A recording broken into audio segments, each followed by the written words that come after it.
At narito naman ang mainit na balita mula sa mundo ng politika. Isang bomba ang gumulantang sa buong bansa ngayong araw matapos maglabas ng isang kontrobersyal na desisyon ng Korte Suprema. Inihayag ng Korte ang hatol na nagtatakda kay President Kuting ng Norte Jr. bilang guilty sa kasong pagnanakaw ng kaban ng bayan. Ang desisyong ito ay may malalim na epekto sa kasaysayan ng ating bansa at tiyak ay magiging paksa ng matinding talakayan sa mga darating na linggo. Ayon sa mga opisyal ng Korte Suprema, si Pangulong Marcos ay nahatulang guilty beyond reasonable doubt sa kasong pagnanakaw ng mga pondo mula sa kaban ng bayan noong panahon ng administrasyon ng kanyang ama, ang yumaong diktador na si Ferdinand Marcos Sr.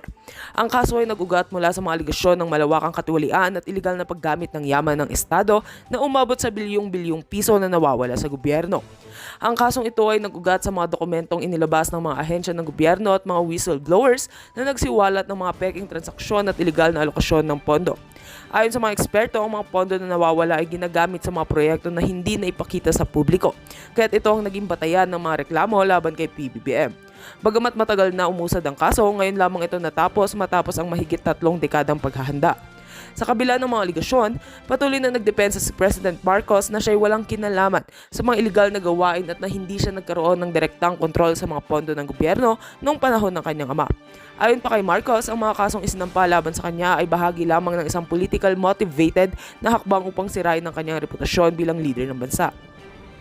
Samantala, ang hatol ng Korte Suprema ay nagdulot ng matinding reaksyon mula sa mga oposisyon at ilang mga sektor ng lipunan. Ang ilang mga lider ng oposisyon ay nagdiwang sa desisyon at nagpasalamat sa Korte Suprema sa pagdadala ng hustisya.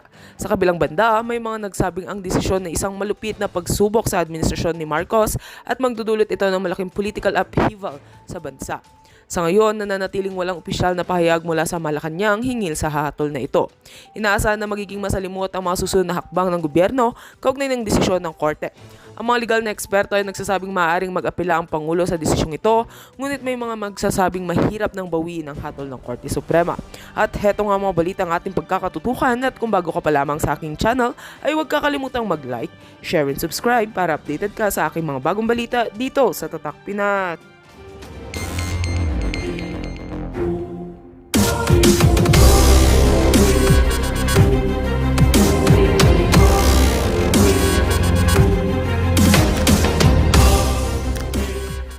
Mag-isip kayo.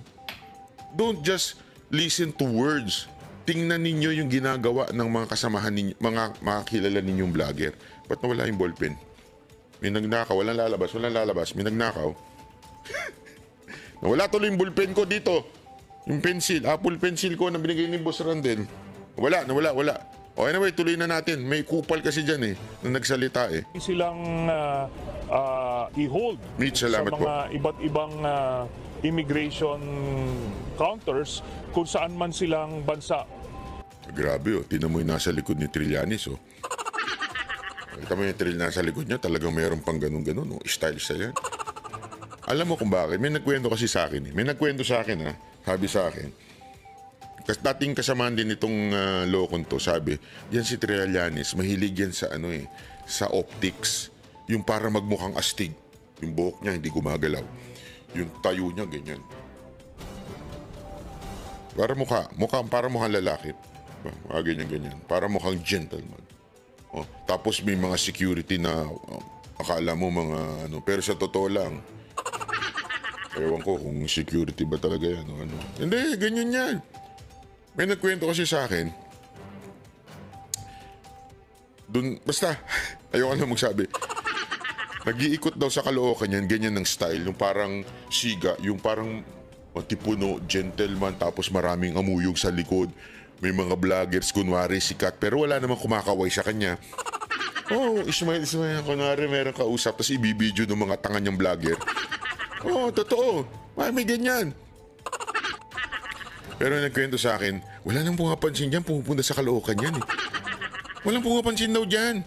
Hindi nga kilala yan dyan Tandaan ninyo, yung mga tao dyan, inisu dito kasi, alam mo yun, parang ikaw, halimbawa,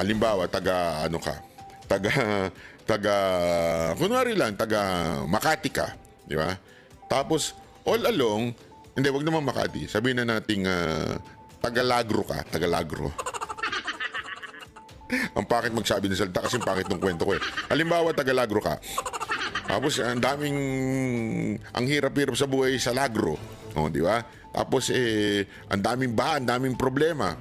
Tapos bigla may papasok na politiko, sasabihin niyang, taga dito ako eh. Taga Lagro ko. Kaya iboto niyo ako dito sa Lagro. No? Barangay Captain. O kaya barangay Kagawad. O, di ba? Pero, hindi mo siya nakita during mga dulubyo dinaanan, Lagro, bagyo, pandemic. Wala, hindi mo siya nakita. Di ba mabibuisit ka? Bigla ka na lang sumulpot dito dahil gusto mo lang maging kagawad. Parang ganyan po ito si Trillanes. Si Trillanes po, alam mo yun? Dumanan lahat ng problema sa Caloocan. Hindi mo siya nakikita. Tapos ngayon biglang tatakbong... biglang tatakbong mayor ng Caloocan. Anak ka ng wewe, oh. O, di ba? Ako, sabi ko na nga ba, maniwala kayo sa akin, itong taon to, talagang iba tinitake nito. Kasi yung imaginasyon niya, feeling niya talaga sikat siya, pero wala. Maniwala kayo sa akin, wala akong pumapansin dito sa tao na to. O, tuloy.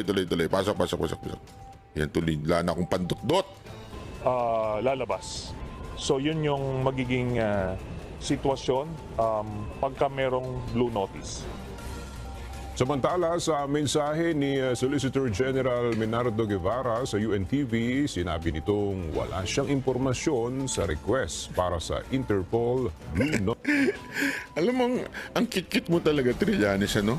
Every time tinatanong meron kang revelasyon, lahat ng mga opisyal dinideny yung sinasabi mo. Katulad ito, sinabi mo, may blue notice na, ito sila Duterte, blue notice na sila Bato. Yung itsura niya, convincing eh. Pero nung tinanong na nung si Guevara kung may ganun ba, wala siyang alam sa sinasabi ni Trillanes. Anong tawag dyan? Trillanes, ang mundo ka ba? Nabubuhay. Anong henerasyon ba yung kinabubuhayan mo? Bakit laging walang alam ang gobyerno sa sinasabi mo? Ano bang meron ka? Manghuhula ka ba? Di ba? Hindi nyo naman napapansin? Every time lagi ito may sinasabi. Merong disturb ginagawa ang mga Duterte. Tinanog ang camera. Ano sabi sa camera? Sabi sa kanya, pambansang Marites yan. Ito naman si Guevara. May blue notice sa Interpol si Duterte, sila De La Rosa at iba pa. Ano sagot ni Guevara? Wala kaming alam dyan. Ewan ko saan napupulot yung mga ganyan niya. Diba? Anong pangalan to? Si Clarissa Magdaya. Welcome to Banateros, ha? Dapat umabot tayo ng first mansary, second mansary, third mansary. Binibilang natin yan. Parang kay Edsel Lagman. Hindi daw makikipag-join ang pula at dilaw. Oo nga, di ba yun yung sinasabi niya noon, makikipag-join ang pula. Eto mapapakita ko sa inyo. Ito. Wait lang. Nabibwisit ako na wala. Yung palimbol. Ang tanga. Alam niyo kung asan yung Apple Pencil ko? Pakita ko, ang tanga ko, hulaan niyo kung asan. Hulaan niyo. Nakita niyo? Kung asan? Ang tanga ko? Ibinalik ko pala dun sa ibabaw. Ang baliw. Ayan na! Ay! Ang likot-likot mo kasi ba? Nakbay.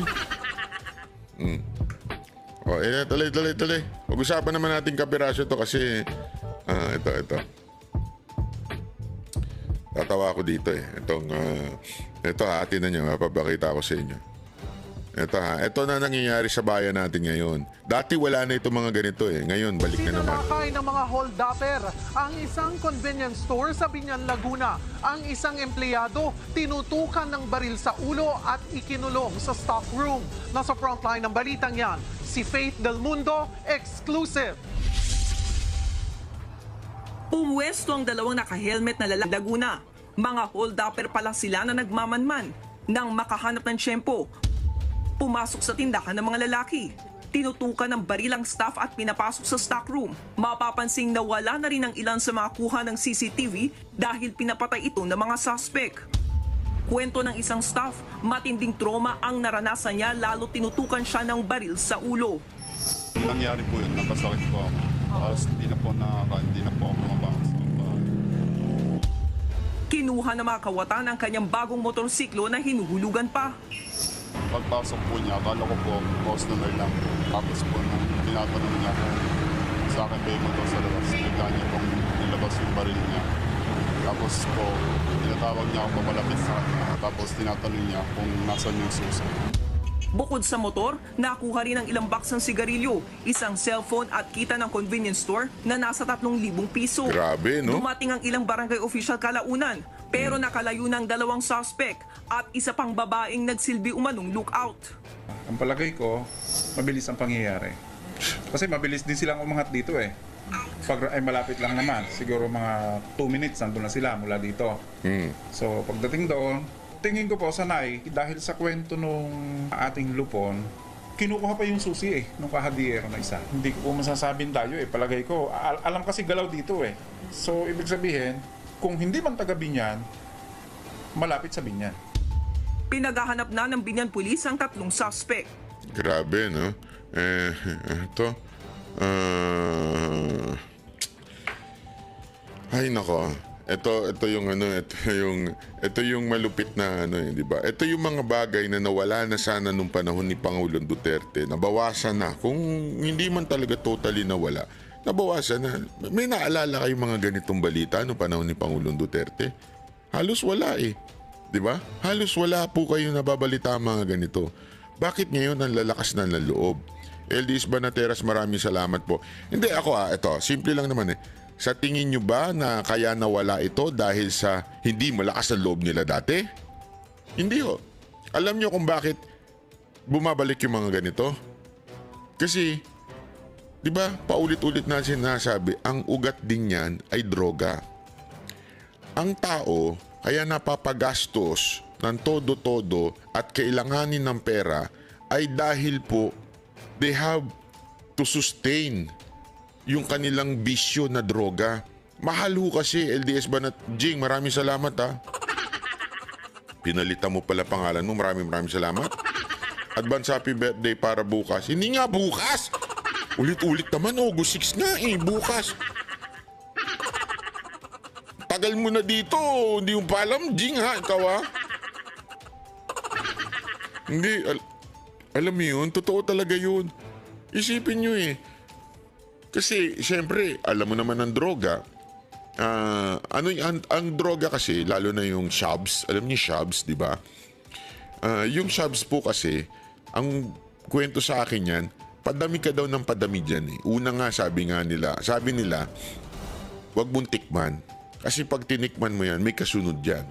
Yung kasunod niyan, akala mo, minsanan lang, occasionally, di ba? But eventually, magiging habit. Bakit lumalala? Kasi hindi lang siya nagiging habit na everyday. Itong gramo lang na to. Hindi. Nadadagdagan.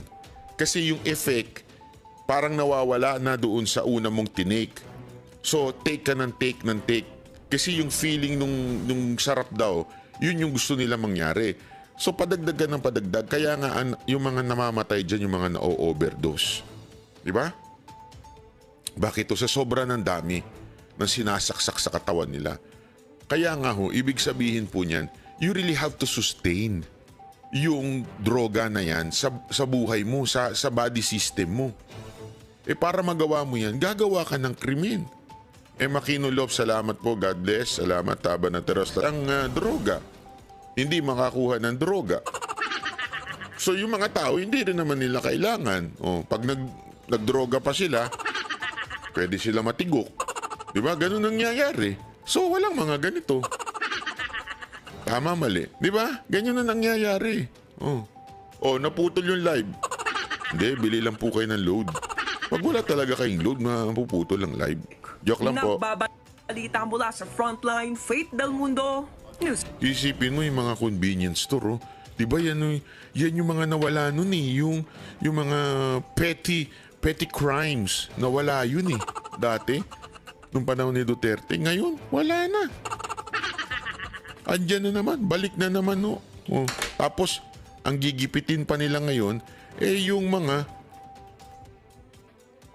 nagpawala nito. Alam mo yung walang utang na loob. Ito mga ano natin, itong mga kababayan natin. Lalong-lalo na yung nasa gobyerno, mga traidor. Hindi talaga, mga traidor na talaga. 5. Ay, sorry. Ayan. Ha. O, ito. Panoorin naman natin to kasi ito pa, isa pang matinding korupsyon na nangyayari sa Pilipinas ngayon. Pasok. Uy. Umamin ng DPWH na may kakulangan sa master plan para pigilan ang baha sa kabilayan ng bilyong-bilyong pisong pondo para sa mga flood control project. Nasa frontline ng balitang yan si Mean Los Baños.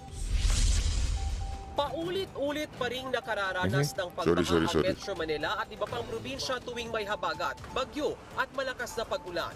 Kaya tanong ng marami, anong nangyari sa bilyon-bilyong pisong halaga ng flood control projects ng gobyerno? Nasaan din ang master plan para solusyonan ang baha? Yan din ang tanong ng mga senador kanina sa DPWH at iba pang ahensya sa pagdinig ng Senate Committee on Public Works. Ayon sa mga senador, tila puro feasibility study ang pinopondohan pero wala naman daw nakukuhang malinaw na plano mula sa mga ito. Para sa taong 2025 nga, may hinihingi pang 23 billion pesos na pondo para sa feasibility study. Anong nangyari sa lagpas trilyong pisong flood control projects ng DPWH, MMDA, kasama na ang DILG, DSUD, DNR? Epektibo ba itong mga feasibility study? Alam mo kung bakit may visibility study? Isipin mo magkano? Hindi ba kayo nabibwisit? Pag-aaralan. Tang-ina niyan. Sorry 23 billion. Para lang pag-aralan kung papaano linisin ng estero, kung papaano gumawa ng flood control. Alam mo kung bakit hindi nyo napansin? Bakit lagi sinasabing pag-aaralan? Kasi sa habang pinag-aaralan nila, ang laki ng kinikita. Ayun 23 billion. Hinihinging pondo ng DPWH para lang pag-aralan. 23 billion pag-aaralan lang ng DPWH kung papaano magtapo ng basura, kung papaano maglinis ng estero, kung papaano yung flood project nila. Pag-aaralan pa lang po ito hindi pa po ito proyekto. 23 billion na. Magkano bayad nyo doon sa mga nagtuturo sa inyo? 1 milyon kada oras. O mga meeting nyo, 2 million kada meeting. Hindi nyo ba napapansin yan? Pansinin nyo yan Bakit saan napupunta? Anak alam nyo ba yung pag-aaralan na yan? Panahon pa ni Kopong-Kopong, pinag-aaralan na nila Pag-aaralan Hindi, ako nga, magugulat nga ako kung ang proyekto 23 billion, magtataka ka, asa na yun? Ito hindi, 23 billion pag-aaralan pa lang namin. Ang lupit, di ba? Ang lupit nun, pag-aaralan pa lang. 23 billion na, ang lupit. Anong nangyari sa lagpas trilyong pisong flood control projects ng DPWH, MMDA, kasama na ang DILG, DSUD, DNR? Epektibo ba itong mga feasibility study na ito? Ayon sa DPWH, mahigit 5,000 flood control projects ang natapos nila mula pa noong 2022. Kaso, maliliit lang daw ito at para lang masolusyonan ang pagbaha sa mga mabababang lugar. Sinabi ba yan ng presidente? Maliliit lang to. Yung 5,500 na to. Tandaan natin yung 5,500 na yan, that is from 2022. Yan yung pinagyabang ni Marcos na 5,500. Ano sabi ng DPWH? Maliit lang to Mga maliliit lang itong 5,500 na to. Ano yan? Yung isang karsada. Isang karsada, mababawasan ng baha. Ewan ko kung ano itong maliit na to. Tanginan nyo, pinagyabang nyo pa. Hindi, sorry doon nabibwisit ang tao. Di ba? Parang yung kay Ana Ruth. Yung kay Ana Ruth nga, nabibwisit yung tao. I-rewind mo na lang Ana Ruth kung nandiyan ka pa. Kasi pagyayabang mo na magbibigay ka ng ganito, magre-regalo ako ng ganito. Regalo ako ng Ray-Ban, wala naman. Magre-regalo ako ng magazine ng ZZ Scorpion Evo. Wala naman. Wala ganung-ganung style. Huwag mo nang ipagyabang. Nangyari kasi, nauna yung yabang. Di ba? Nauna yung yabang bago sa totohanin. Kung wala naman yung announcement sa SONA, totoo, kung wala yung announcement sa SONA na 5-5, hindi siguro may inis sa mga senador at saka yung mga magagalit yung senador sa DPWH. Pero hindi sila magagalit as parang init na ulo. Bakit? Tangina, pinagyabang nyo pa. Pinagyabang nyo pa, wala naman pala. Di ba? Pinagyabang mo pa. Parang nga si Anna Ruth. Kung wala ka naman, yung Ray-Ban, wala na. Yabang niya. Wala naman, sabi ko nga sa kanila, wala namang problema, sabi ko. Wala namang problema. Ikaw yung bida-bida dyan, nagyayabang dito sa group chat. Hindi, sige, padadad ako sa iyo yung Ray-Ban. Bigyan kita ng Ray-Ban, pag ganyan-ganyan ka pa. Tapos, ngayon, sabi mo sa group chat, talagang in-announce pa sa group chat, na-order ko na yung magazine mo. Kala mo talaga, totoo eh. Pinagyabang pa, pero wala naman, sabi ni Boss Dada. Di ba? Ay, sus, Ginoo. Huwag mo nang ipagyabang kung wala naman. Okay lang, wala. Alam mo, walang magagalit sa'yo. Kung ano, pero yung ipagyayabang mo, di ba? Tama, mali. Mag-aabang kami. Sabi ni Garski. Kasi si Garski kasama sa group chat yan ng mga moderator eh. Di ba? Bida-bida dun, na-order ko na. Alam mo talaga, totoo. Hindi mo gayahin si Boss Randel. Si Boss Randel, iba. Surprise attack yan. Si Boss Randel, pagka yan, abangan mo, di-deliver na. Ganon, hindi nga niya sasabihin kung ano yun eh. Basta abangan mo, di-deliver na. Ganon lang yun. Galing kay Ma'am Chua, yung asawa niya, di-deliver na. Ganon. Hindi ba, ang lupit? Eto si Anna Ruth, nauuna yung announcement. Para kasi Bongbong, no? Nauuna yung announcement. Muli namang hinanap ng mga senador sa DPWH ang Integrated Master Plan na magbibigay sana ng malinaw na panuntunan para sa malalaking flood control projects. That there are Nasa Senate hearing si Anna Ruth. several master plans already existing in the major river basins, in the 18 major river basins, in various stages of Alam mo, siguro kung sa Japan to, nag-resign na to. Totoo. Yun nangyaring ipinagyabang ni Marcos yung 5-5 na flood project. Tapos kinabukasan, nagbaha. Kung sa Japan nangyari to, nag-resign na to. Diba, alam nyo nga yung boksingero, diba, na hindi niya matanggap yung ewan ko kung totoo yung story na yun. Pero ako, marami ako alam na kwento sa Japan na talagang yung honor napaka-importante sa kanila eh. Pagka hindi nila nagawa yun, nagkukusa, nagre-resign. Diba? Hindi lang nga resign eh. Diba? Eto, dapat nag-resign na to nun eh. Bakit? Napahiya siya eh. Kasi ganito yan. Bakit ipagyayabang ng presidente? Napahiya ang presidente doon. Mr. Secretary Bunuan, napahiya ang presidente. Pinagyabang niya yung lintik na 5-5. Na ngayon, sasabihin nyo, maliit lang po kasi yun talaga eh. Ang totoo, maliit lang yun. Ang totoo, parang timba lang yun eh. Ang totoo niyan, ang sinasakop lang nun, isang karsada, ganun. Ano mo yun? Binigay nyo yung datos sa presidente, napahiya yung presidente, abay, dapat mag-resign kayo. Wala kayong honor. Tama, mali, di ba? Ay, nako. Ayun, sabi to, di matanggap nung Japanese boxer na nanalo siya para sa kanya yung Pinoy. Kaya nga, humingi siya ng pasensya. Ganun kasi. Sa atin, wala. Kapit tuko. Again wala po ako sinasabing may korupsyon si Bunuan. Hindi yun ang sinasabi ko. Ang napahiya ang presidente dahil pinagyabang yun, yung pala maliliit na proyekto na hindi naman makakaapekto sa baha. Di ba? Tuloy. of preparations. The updating of the master plan is still ongoing in some aspects. So there's an admission on the part of the DPWH that in fact a national flood control master plan still does not exist. Tama po po. Kasi hiwa-hiwala yung 18 eh. Sorry. Hindi naman sila pinagduktong-duktong. Hindi pa naka-align sa MMDA, meron sari-sarili rin at pirapiraso yung ating LGU. Tama po ba yung sitwasyon? To some extent, that's correct. Isa raw sa mga dahilan kung bakit hindi natatapos Grabe, no? Funny, no? To some extent, that's correct. Tangin.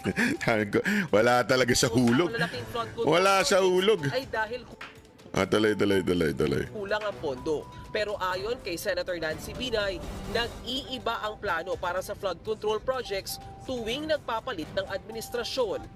Meron din ho tayong maling ugali na tuwing nagpapalit ng Pangulo, nagpapalit din ng proyekto. Sagot naman ng DPWH, tuloy pa rin ang 20-year master plan para masolusyonan ang baha sa Metro Manila na ginawa noong 2013 kahit nakadalawang palit na ng administrasyon. Makatutulong din daw sana na maiwasan ang pagbaha kung may dredging at desilting sa mga ilog. Pero di na raw ito halos nagagawa ng DPWH dahil tinanggal na rin ang budget para dito. This is the reason why yung lahat ng major rivers natin are silted and the riverbeds are very shallow. The riverbeds have become very shallow to a point that any downpour na tinatawag natin, mag-overflow po yung riverbanks. Natanong din sa pagdinig kung nakakadagdag ba sa baha ang reclamation project sa Manila Bay. Inaaral pa raw ito ng Department of Environment and Natural Inaaral Resources. pa rin daw. Pero sa ngayon, napansin daw nilang may negatibong epekto ang pagtambak ng lupa sa Manila Bay. Reclamation projects will slow down the flow of water and the change actually